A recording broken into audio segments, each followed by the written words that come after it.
वासुदेवाय।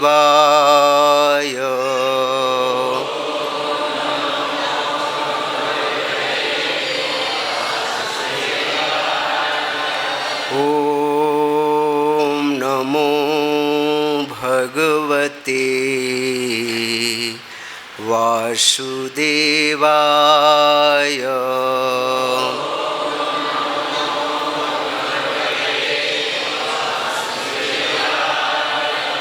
ॐ नमो भगवते वासुदेवाय।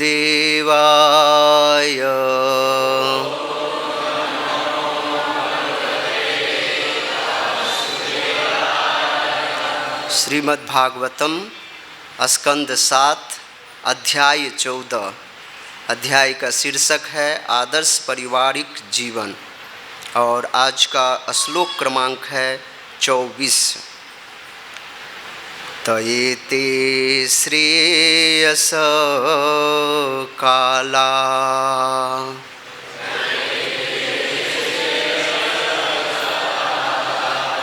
नृणां श्रेयो विवर्धना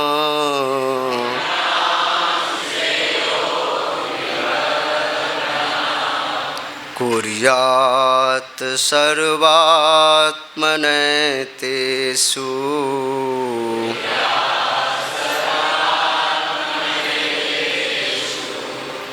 श्रेया अमोघं तत् आयुष।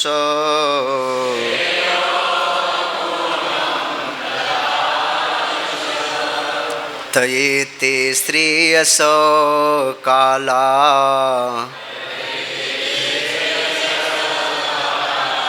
नृणां श्रेयो विवर्धना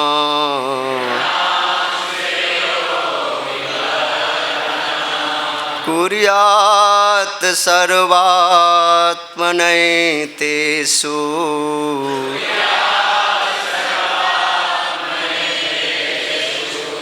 श्रेय अमोघं तदायुष।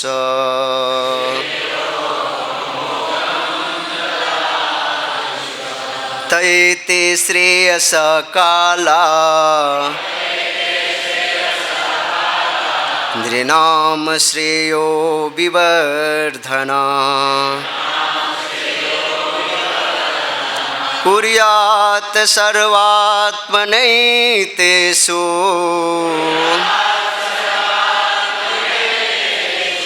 श्रेयो अमोघं तदायुष।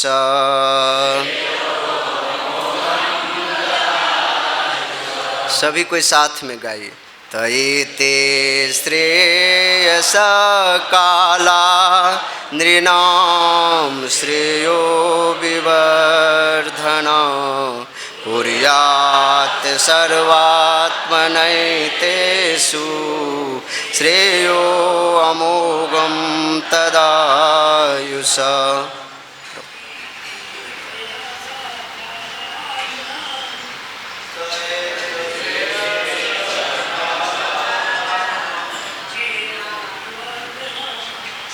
नृणां श्रेयो विवर्धना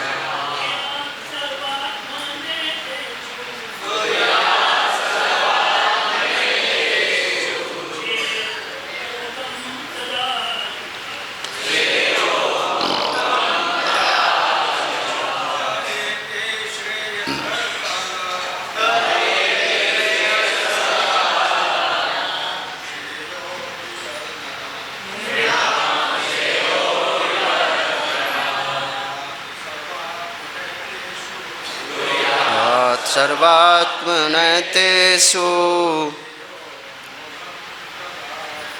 श्रेयो अमोघं तदायुष।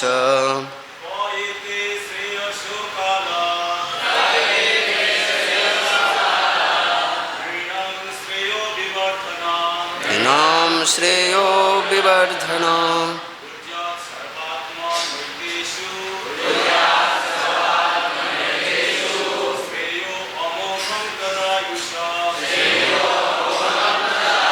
वैष्णवी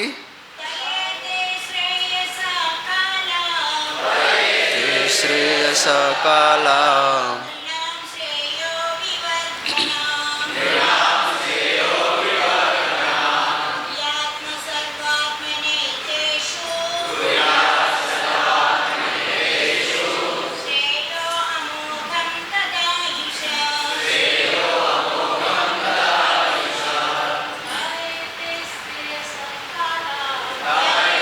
श्रेयस काला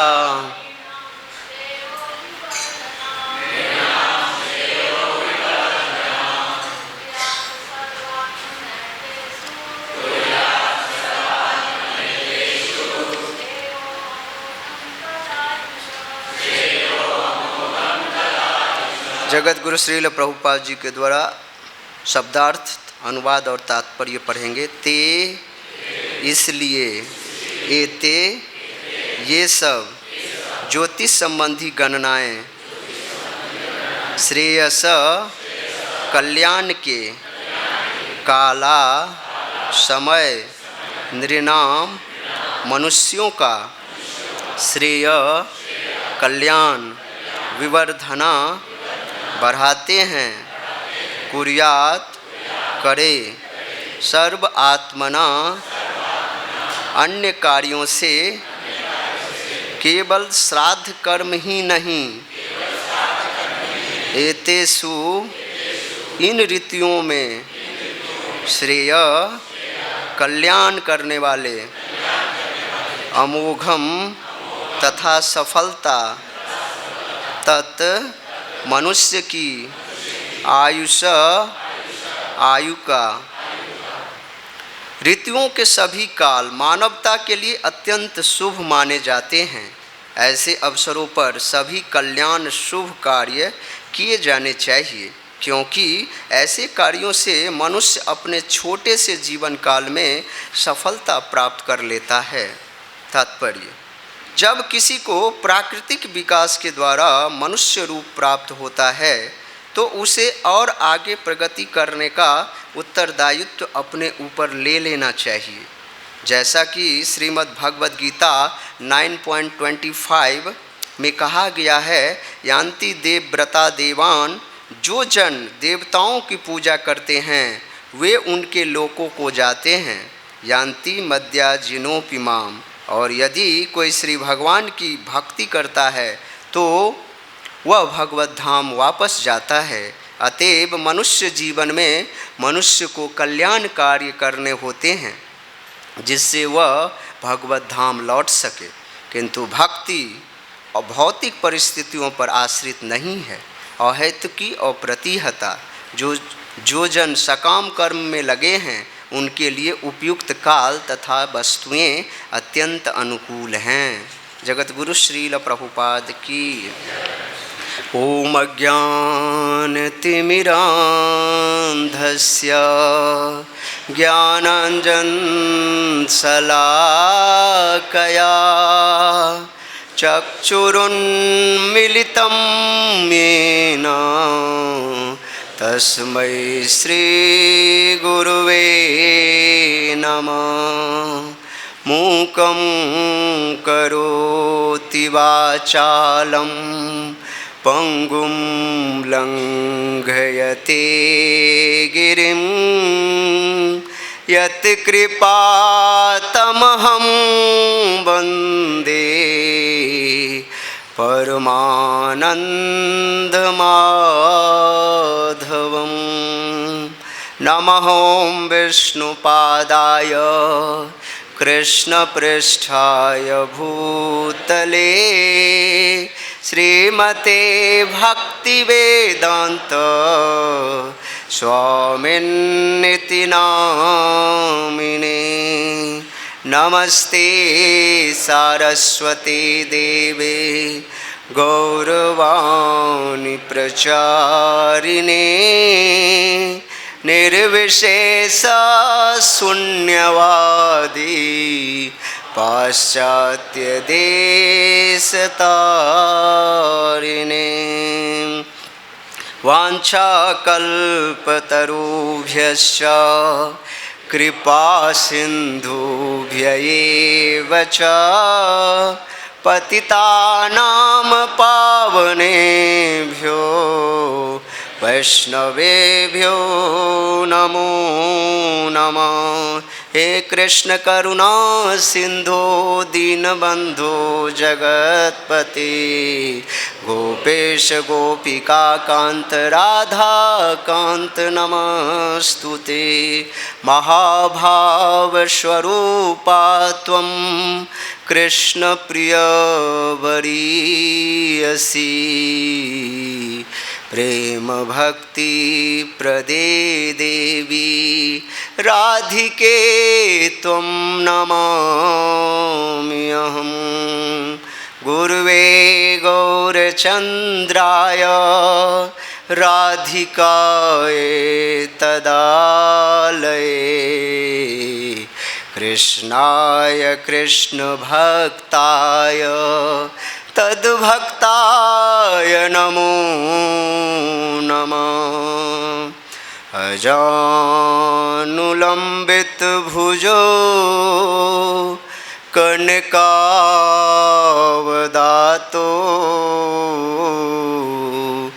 संकीर्तनेकपितरो कमलायताक्षो विश्वम्भरो द्विजवरो युगधर्मपालो वन्दे जगत्प्रियकरो करुणावतारो। जय श्री कृष्ण चैतन्य प्रभु नित्यानंद श्री अद्वैत गदाधर श्रीवासादि गौर भक्त वृंदा। हरे कृष्ण कृष्ण कृष्ण हरे हरे हरे राम राम राम हरे हरे। नमो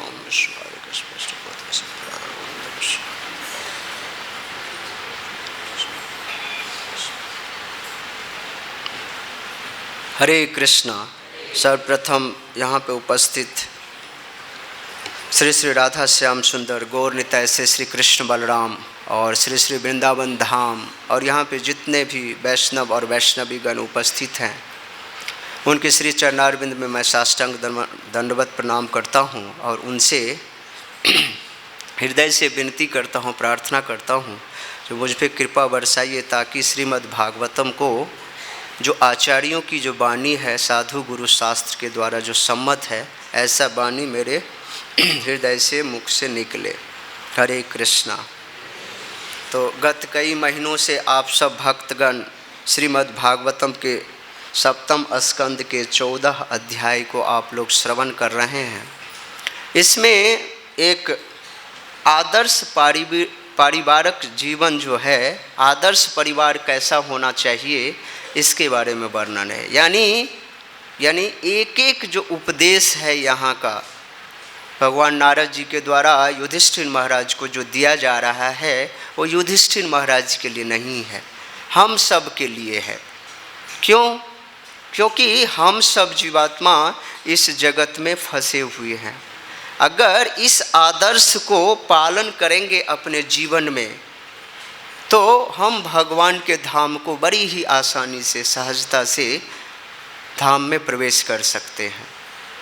तो ये जो अध्याय है 14 नंबर अध्याय, एक खास करके जो एक पारिवारिक जीवन, जो आदर्श परिवार कैसा होना चाहिए, एक वैष्णव का परिवार कैसा होना चाहिए या कोई गृहस्थ परिवार कैसा होना चाहिए, उसके बारे में एक एक चीज़ आचरण किया हुआ।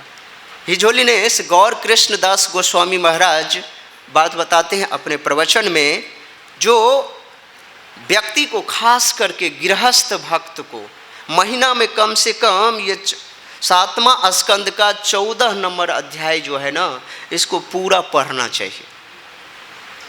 इससे वो जीवन में अप्लाई करने में उनको सुविधा रहेगी, जो कैसे हम जीवन में अप्लाई कर सकते हैं। तो इस अध्याय में टोटल जो है 42 श्लोक हैं और 42 श्लोक को 3 भागों में डिवाइड किया गया है।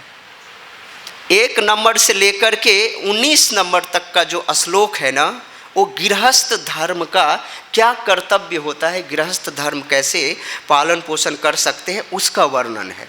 और 20 नंबर श्लोक से लेकर के 26 नंबर श्लोक तक, नहीं 27 नंबर, 19 से 26 हो गया ना, और 27 नंबर से लेकर के 33 नंबर श्लोक तक ना, ये इसमें लिखा है जो देश काल परिस्थिति, नहीं मैं गलती बता दिया, 1 से 18 तक में गृहस्थ का कर्तव्य है, और 19 से लेकर के 33 तक में जो है जो रिचुअल रिलीजियस वर्क जो है ना, धार्मिक कर्म कौन से समय में करना चाहिए और कौन से स्थान पे करना चाहिए। देखिए कोई भी काम स्थान और काल परिस्थिति देख करके ही किया जाता है। अगर आप कोई भी काम दूसरे समय में अगर स्थान और काल सही जगह नहीं है ना, तो वो फल नहीं देगा या उतना अच्छा रिजल्ट नहीं देगा। क्योंकि इसीलिए स्थान काल परिस्थिति देखा जाए। भागवतम में आप ध्रुव महाराज का प्रसंग सुनते हैं। जब ध्रुव महाराज ये डिसाइड कर लेते हैं हमें भगवान की भक्ति करना है वन में जाकर के, तो उनको गुरु आदेश देते हैं नारद जी, जो कहाँ जाइए, वृंदावन का मधुवन। क्योंकि मधुवन जो है एक ऐसा जगह है जो जमुना नदी के एकदम सन्निकट है, वन है, जहाँ पर में आप भगवान के अर्चा विग्रह की उपासना करके आप भगवत धाम भगवान को आसानी से प्राप्त कर सकते हैं। अगर देश काल परिस्थिति उपयोग नहीं किया जाए ना, तो वही चीज़ प्रभावी नहीं होता है। कई बार एक कमज़ोर व्यक्ति भी ना, सही व्यक्ति अगर बलिष्ठ व्यक्ति का संग कर लेता है ना, संग कर रहा है ना, तो वो व्यक्ति बलवान हो जाता है।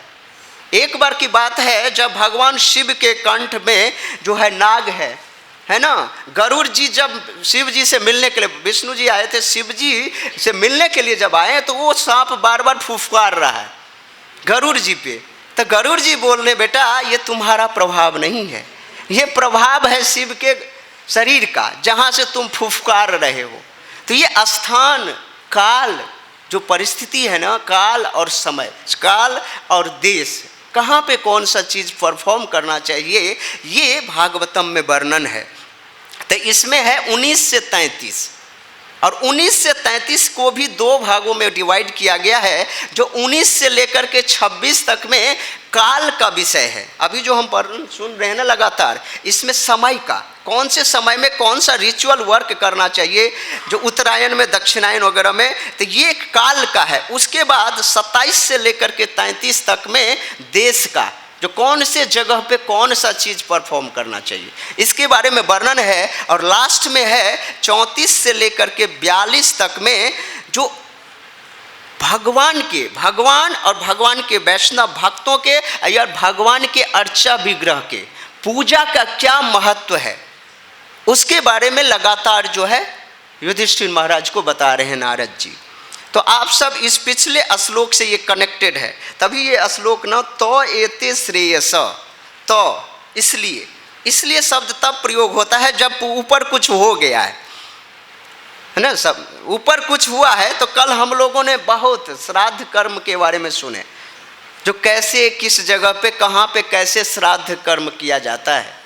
तो श्राद्ध कर्म के लिए इसमें कई सारे इम्पोर्टेंट पॉइंट है, काल का समय दिया है। तो उसमें कह रहे हैं उत्तरायण और दक्षिणायन। उत्तरायण की परिभाषा क्या है, जब सूर्य मकर राशि में, देखिए एक वर्ष में 2 अयन होते हैं। अयन का मतलब होता है सूर्य की गति या चाल। 2 अयन होते हैं, एक 6 महीने का उत्तरायण और 6 महीने का दक्षिणायन। और उत्तरायण में क्या होता है, जब सूर्य मकर राशि में प्रवेश करता है ना, तो मकर राशि में जाकर के उसको बोलते हैं मकर संक्रांति। और जब सूर्य इसके 6 महीना के बाद जब सूर्य दक्षिण दिशा में कर्क राशि में प्रवेश करता है, तो उसको बोलते हैं दक्षिणायन, कर्कट संक्रांति। तो उसमें कह रहे हैं इस तिथि में जो भी कुछ रिचुअल वर्क परफॉर्म किया जाता है ना, उसका बड़ा ही सटीक फल प्राप्त होता है और तुरंत फलदायी होता है। इसलिए प्रभु जी कल आपको बताए और प्रभुपाद जी एक लाइन से इतने सारे चीज़ दिया है। इन सब तिथियों में, अक्षय तृतीया में, अमावस्या के दिन, पूर्णिमा के दिन, इवेन द्वादशी को, एकादशी को क्या क्या परफॉर्म करना चाहिए, ये सब सारे चीज़ आपको पिछले श्लोक में दिया हुआ है। पिछले के जो तात्पर्य में इसमें बता रहे हैं, एक चीज़ बात बता रहे हैं, अगर किसी व्यक्ति का मृत्यु एकादशी के दिन हुआ है, अगर किसी व्यक्ति की मृत्यु एकादशी के दिन अगर हुआ है ना, तो उसका श्राद्ध संस्कार कब होना चाहिए? एकादशी को ही डेट आता है। लेकिन हमारे आचार्य जीव गोस्वामी पाद बताते हैं, वो ब्रह्म वैवर्त पुराण से एक श्लोक लेके, और श्रील सनातन गोस्वामी भी इस श्लोक को जो है अपने हरिभक्ति विलास में कोट किए हैं। ये कुर्वन्ति महीपाल श्राद्धं चैकादशी दिने त्रयस्ते नरकं यान्ति दाता भोक्ता च प्रेरक। अगर व्यक्ति की मृत्यु का समय अगर एकादशी को है, तो उसका जो श्राद्ध कर्म या पिंड का कर्म कोई भी चीज़ होगा, वो एकादशी के बाद का दिन जो द्वादशी होता है ना, उस दिन करना चाहिए। अगर व्यक्ति एकादशी को करता है तो उससे क्या, ये देखिए ब्रह्म वैवर्त पुराण में बता रहे हैं, जो ये श्राद्ध परफॉर्म कर रहा है और जो पुरोहित करवा रहा है, हाँ, और जिसके लिए दिया जा रहा है, तीनों के तीनों नरक में जाते हैं। सारे के सारे चीज करने के बावजूद भी वो व्यक्ति नरक में जाता है। इसलिए श्राद्ध कर्म एक द्वादशी के दिन, ये एकादशी को छोड़ करके द्वादशी को होना चाहिए। इसलिए क्योंकि यहाँ पे एकादशी को आपको पता है अन्न नहीं खिलाना है। अन्न खिलाने से सबसे बड़ा, जितना खाने वाले को पाप लगता है उससे कहीं ज़्यादा खिलाने वाले को पाप लगता है। इसलिए एकादशी को अन्न नहीं खाना चाहिए। इसी श्लोक के तात्पर्य में क्रम संदर्भ में श्रील जीव गोस्वामी पाद बताते हैं, जो ये श्राद्ध कर्म द्वादशी को करना चाहिए, और एकादशी परफॉर्म करने के लिए श्रील जीव गोस्वामी पाद बताते हैं, जो एकादशी के दिन इवन फल भी नहीं खाना चाहिए और दिन में सोना नहीं चाहिए, क्योंकि तपस्या है। एकादशी जो माधव तिथि होता है भगवान की प्राप्ति करने के लिए है। तो हमारे गुरुदेव हिज होलीनेस राधा गोविंद दास गोस्वामी महाराज बताते हैं, जो देखिए ये जो आचार्यों ने हमारे नियम दिए हैं ना, ये नियम जिसका शरीर अलाउ करता है, अब जिसका शरीर सामर्थ्यवान नहीं है तो उसको पानी पीना पड़ेगा, फल खाना पड़ेगा, या कुछ और ही चीज खा करके एकादशी का व्रत किसी भी तरह। श्रील प्रभुपाद जी बताते हैं, ये न केन प्रकारेण मनः कृष्ण निवेशित, किसी भी तरीके से हो अन्न को छोड़ करके कुछ भी खा लो, मैंने एकादशी प्रसाद खाओ, लेकिन भजन करो, भगवान के नाम का जप करो और दिव्य ग्रंथों का पाठ करो। तो इसलिए श्राद्ध कर्म जो है एकादशी को न करके द्वादशी को परफॉर्म करना चाहिए। और विष्णु पुराण में भगवान शिव जी जो है पार्वती को, पद्म पुराण में भगवान शिव जी जो है पार्वती जी को एक बहुत बड़ा उपदेश देते हैं, जो ये जो पितृलोक में जो पितृलोक गए रहते हैं ना, वो पितृ हमेशा ये सोचता रहता है कब वो समय आएगा हमारे परिवार में जो कोई वैष्णव प्रकट होगा। कोई वैष्णव अगर प्रकट होता है ना, तो यहाँ पे वैष्णव प्रकट हुआ उनके परिवार में, और जो पितृ 1000 वर्ष पहले शरीर छोड़ चुके हैं, और अगर वो पितृलोक में है ना, तो वो ऑटोमेटिक उनका ट्रांसफर हो जाता है और वो भगवान के धाम को चले जाते हैं। ये वैष्णव की ये अनुशंसा करते हैं, वैष्णव हमारे घर में परफॉर्म करे। इसी के तरह एक कथा आती है, एक बार श्री नारद जी जो है स्वर्ग लोक, कई लोकों में भ्रमण करते करते स्वर्ग लोक में गए। ये महाभारत में कथा आती है। स्वर्ग लोक में जब प्रवेश किए तो वहाँ पर में देखे पांडु जी को, पांडु जो महाराज है ना, पांडव के पुत्र हैं पांडु महाराज, वो बड़ा ही चिंतित है, इधर उधर घूम रहे हैं। इधर उधर घूम रहे थे तो नारद जी उनके पास में जाकर के पूछे, आपको भला क्या कठिनाई है, क्या दिक्कत है? आपके पुत्र देखिए इतना ज़्यादा जो है पूरे जगत पे जो है एक छत्र राजा हैं और इतना धर्म का पालन कर रहे हैं, आपको क्या दिक्कत है? फिर भी आपको क्या चिंता सता रही है? तो नारद जी को बताते हैं, जो मैंने जीवन में सब कुछ किया, ऐसा कोई भी चीज नहीं, मैंने एक चक्रवर्ती सम्राट की तरह चारों तरफ अपने देश का राज्य का विस्तार किया, लेकिन अपने जीवन में मैंने जो है ना, जीवन में मैंने राजसूय यज्ञ नहीं कर पाया। इसलिए हमारे मन में ये भावना रह गई, जो इस यज्ञ को हम कर लेते। तो मैं चाहता हूं हमारे परिवार में कोई ऐसा व्यक्ति होता जो इस यज्ञ को परफॉर्म करता। तो यही बात नारद जी महाराज युधिष्ठिर को धरती लोक पर में आकर के बताए। तो महाराज युधिष्ठिर आकर के ये इस जगत में राजसूय यज्ञ को संपादित किए। राजसूय यज्ञ करने मात्र से जिसमें भगवान की ग्लोरिफिकेशन को स्थापित किया गया है, और ये किस लिए किया जाता है?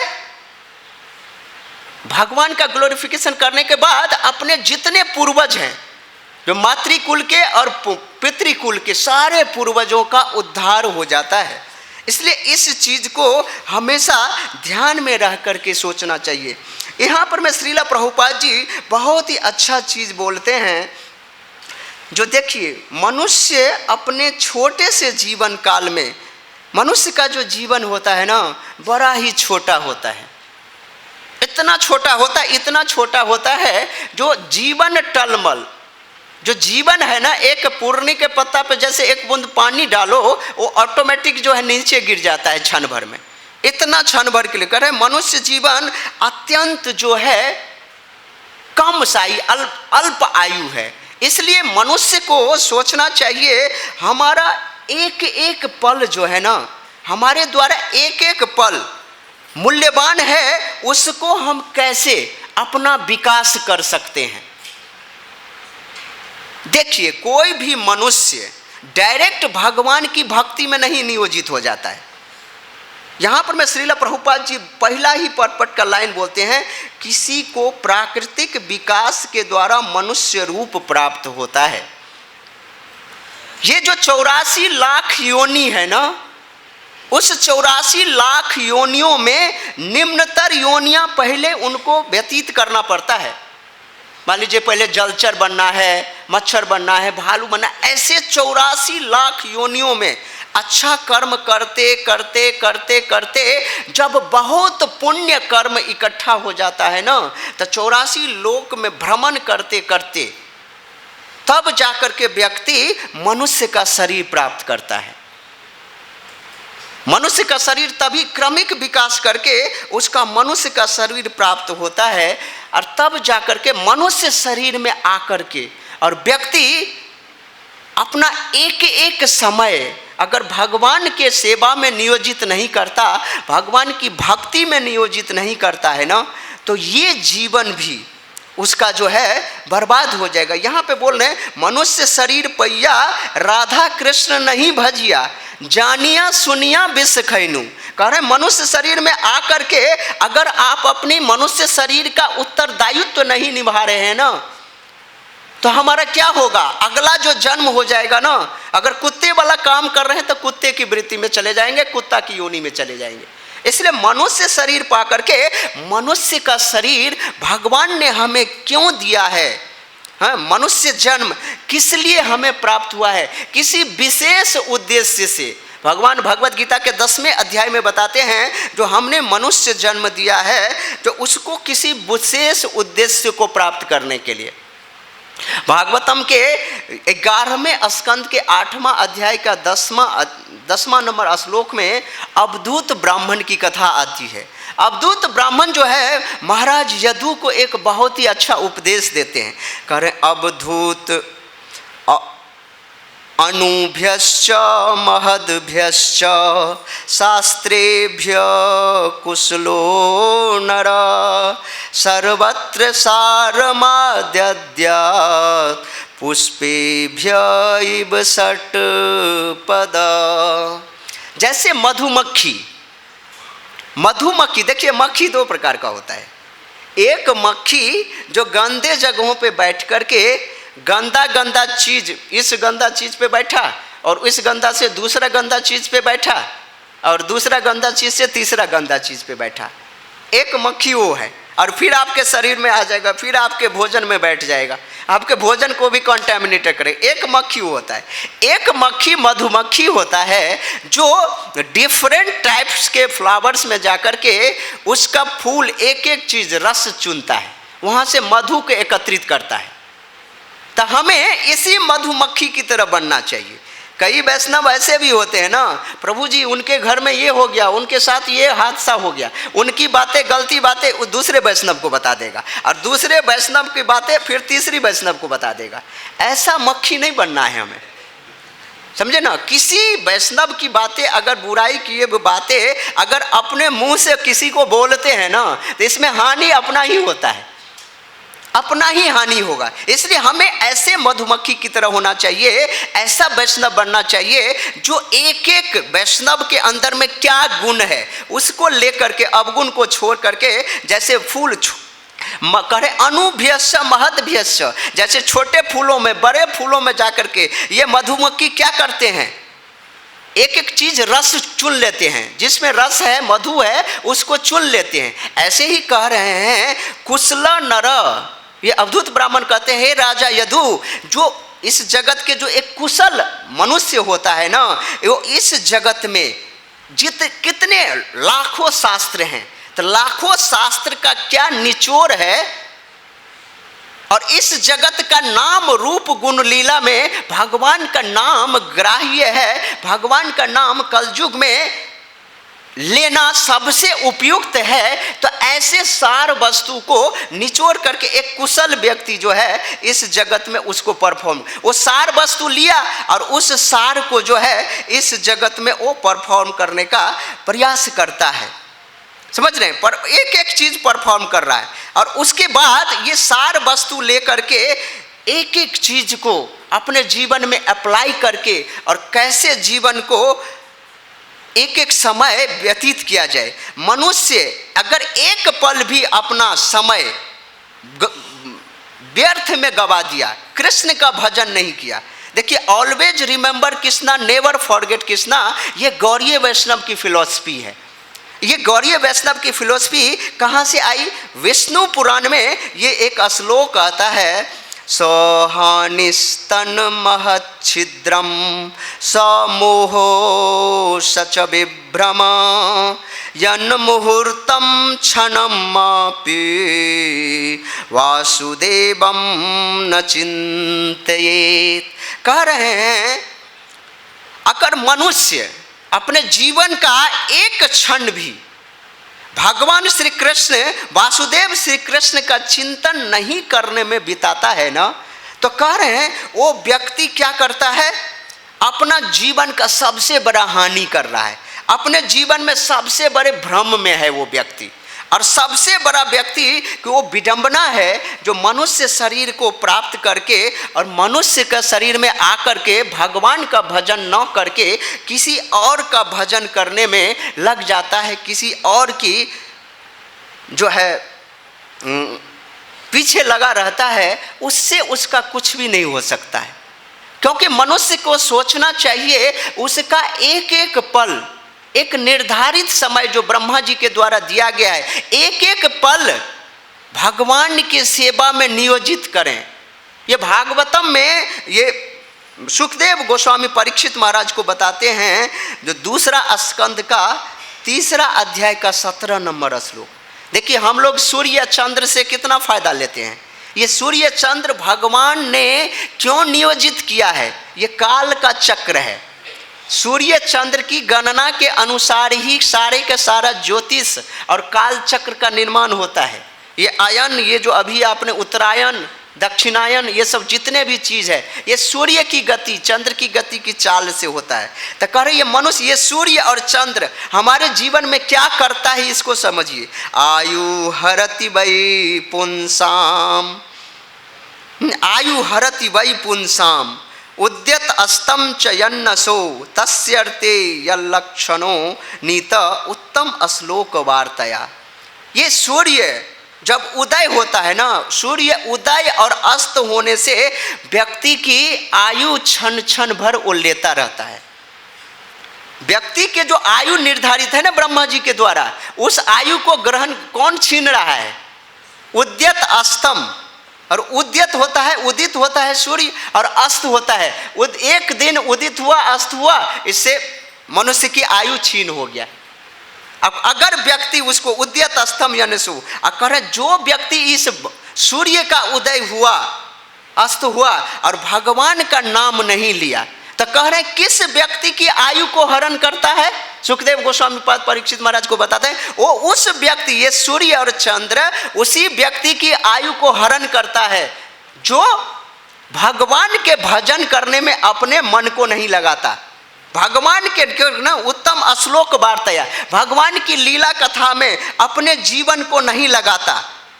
इसलिए उस व्यक्ति की आयु जो भगवान की लीला कथा में अपने जीवन को लगा दिया है ना, उसकी आयु छीन नहीं होती है। आप लोग देखें प्रभुपाद के जीवन काल में जब विदेश जा रहे थे तो अंतिम जो 11-12 वर्ष उन्होंने जो 2 हार्ट अटैक आने के बाद जो पूरा का पूरा कठिन संघर्ष किए और पूरे विश्व में कृष्णा कॉन्शियसनेस फैलाए। आप लोगों को खुद का एक्सपीरियंस होगा, जब व्यक्ति कृष्ण भक्ति में आता है ना, उस व्यक्ति की आयु ऑटोमेटिक जो है ना बढ़ जाती है।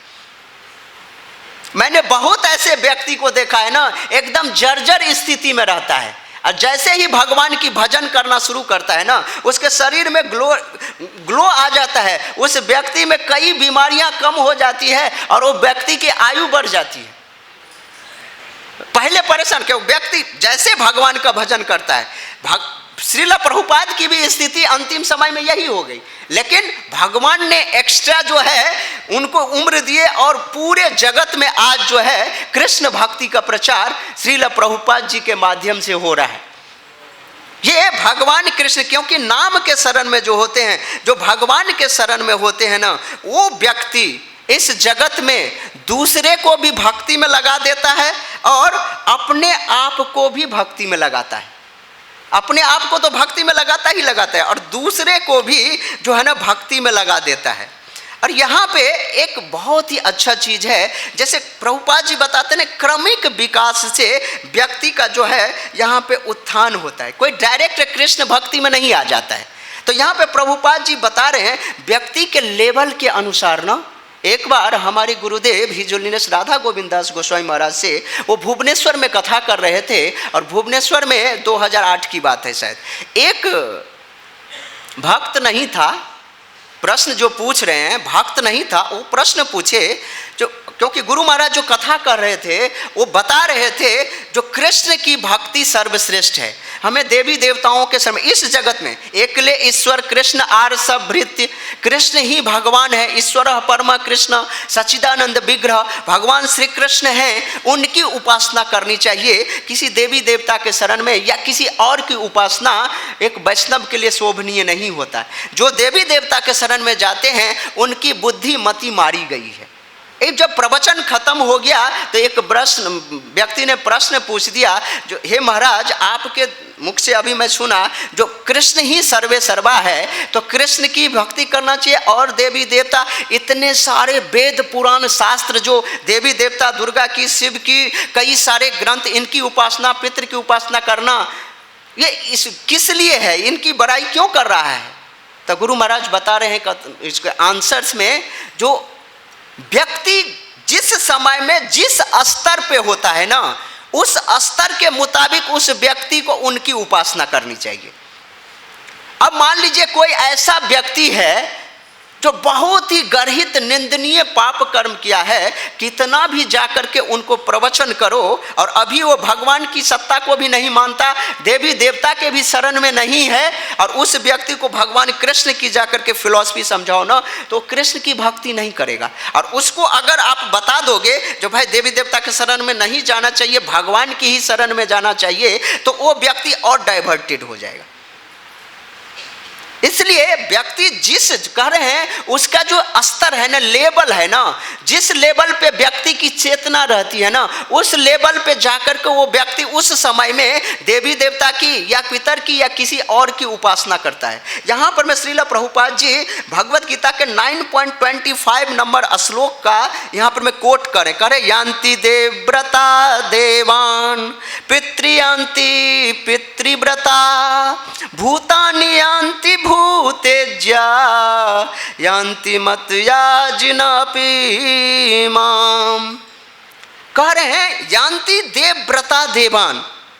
व्यक्ति अपने स्तर से, अगर कोई व्यक्ति मान लिए देवलोक को जाना चाहते हैं ना, तो अपने स्तर के मुताबिक देवताओं का उपासना करनी चाहिए।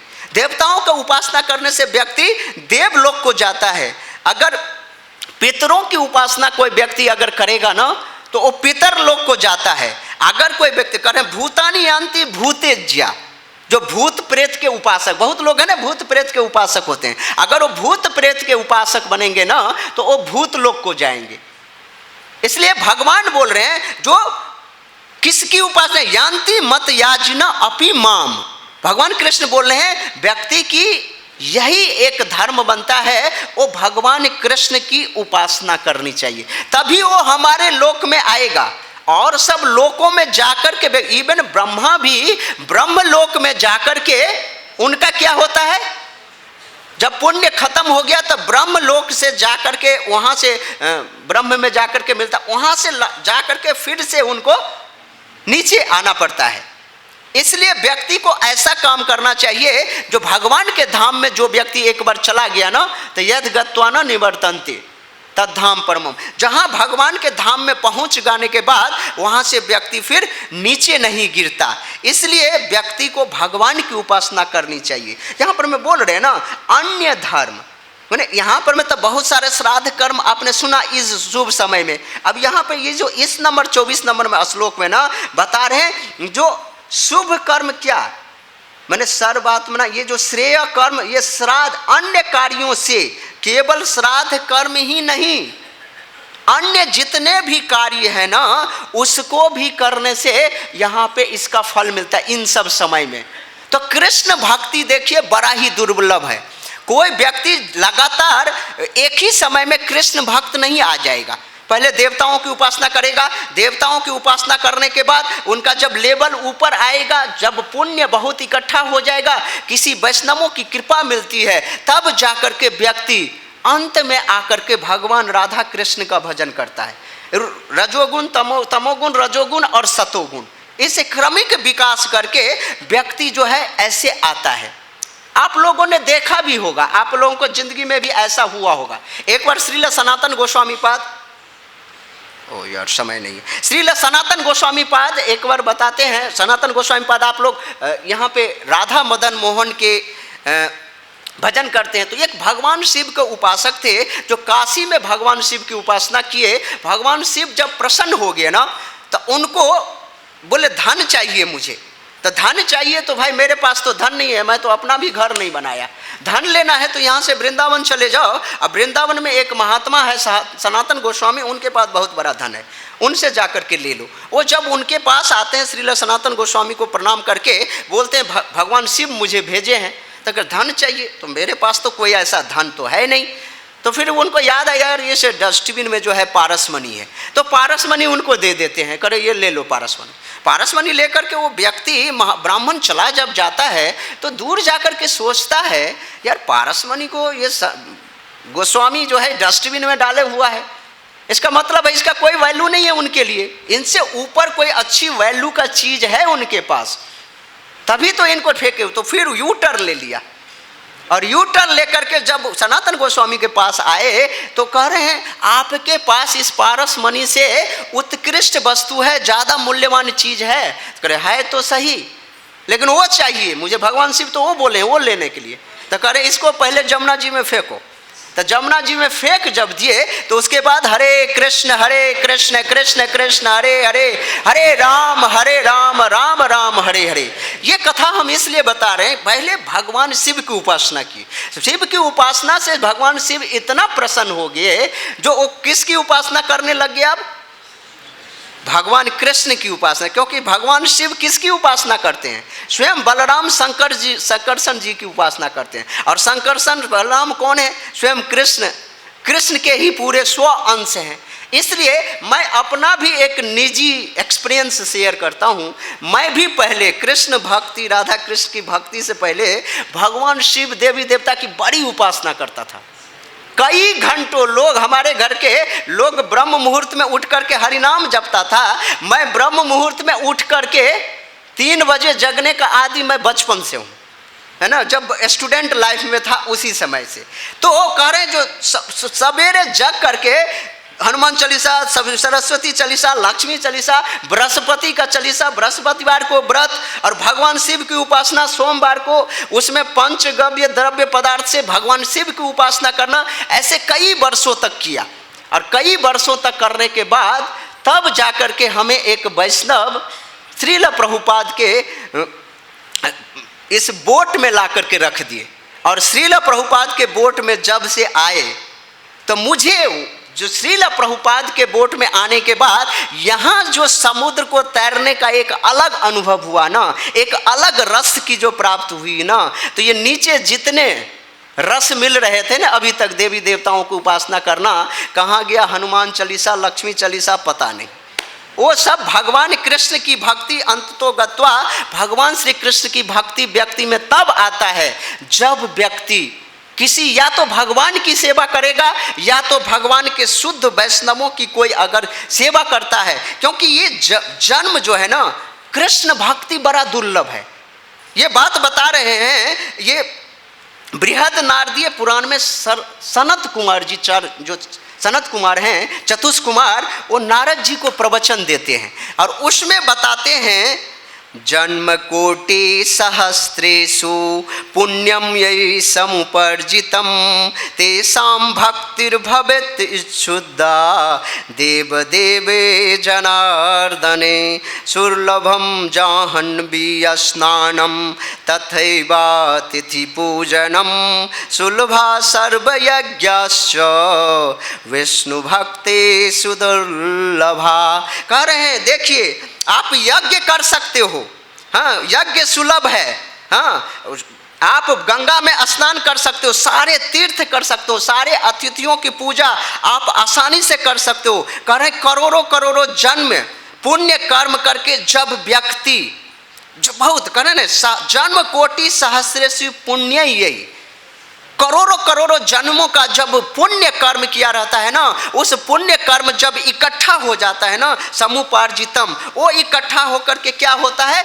कृष्ण भक्ति, देव देवे जनार्दने, वो देव देव जो जनार्दन भगवान श्री कृष्ण की क्या करता है? तेसाम भक्तिर इच्छुजा, उसके हृदय में ये इच्छा होती है मैं भगवान श्री कृष्ण का भजन करूं, जनार्दन का भजन करूं। और ये इसका प्रभाव है जो कुछ भी कर सकता है। लेकिन भगवान विष्णु की भक्ति इस जगत में सुदुर्लभ नहीं, एकदम सुदुर्लभ, दुर्लभ नहीं बता रहे हैं, सनत कुमार जी बता रहे हैं एकदम सुदुर्लभ है। इतना दुर्लभ है जो भक्ति जल्दी भगवान नहीं देते हैं। आप भक्ति रसामृत सिंधु में पढ़ोगे, अभी हमारे पास समय नहीं है, तो ये बात को समझिए।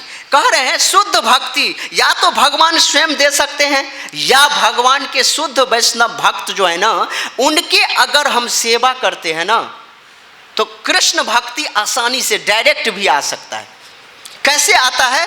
वैष्णव देहते थाके कृष्णेर शक्ति से देह स्पर्शी अन्य है ये कृष्ण भक्ति। वैष्णव अधरामृत आर पद जल वैष्णवेर पद रज तीन महाबल। ये श्रील भक्ति विनोद ठाकुर हरिनाम चिंतामणि में ये प्यार कोट करते हैं। कह रहे हैं वैष्णव देहते थाके कृष्णेर शक्ति, भगवान कृष्ण की जो शक्ति और भक्ति कहाँ पे विराजित होती है? वैष्णवेर देहे, ये जो शुद्ध वैष्णव है ना, उनके देह में भगवान कृष्ण की शक्ति भक्ति वास करती है। इसलिए जब कोई बड़े वैष्णव महाराज, या जो अभी हमारे इस्कॉन के अंदर में कितने बड़े बड़े महाराज समय, तो करें से ही देह स्पर्शे अन्य है कृष्ण भक्ति, उनके देह के स्पर्श मात्र से दूसरे व्यक्ति में भक्ति का जो है संचार हो जाता है। हम लोग जाकर के प्रचार करते हैं वर्षों वर्षों, एक भक्त नहीं बन पाता है। अब महाराज जी जाते हैं किसी को भी भक्त, 1 मिनट में भक्त बन जाता है। श्रील प्रभुपाद जी यवनों को भी भक्त बना दिए। किस लिए? क्योंकि कृष्ण उनके हृदय में वास कर रहे हैं, मुझ जैसे अधम पतित के हृदय में नहीं। तो कह रहे वैष्णव, कैसे वैष्णव की कृपा आएगी? तो 3 महाबल है इस जगत में।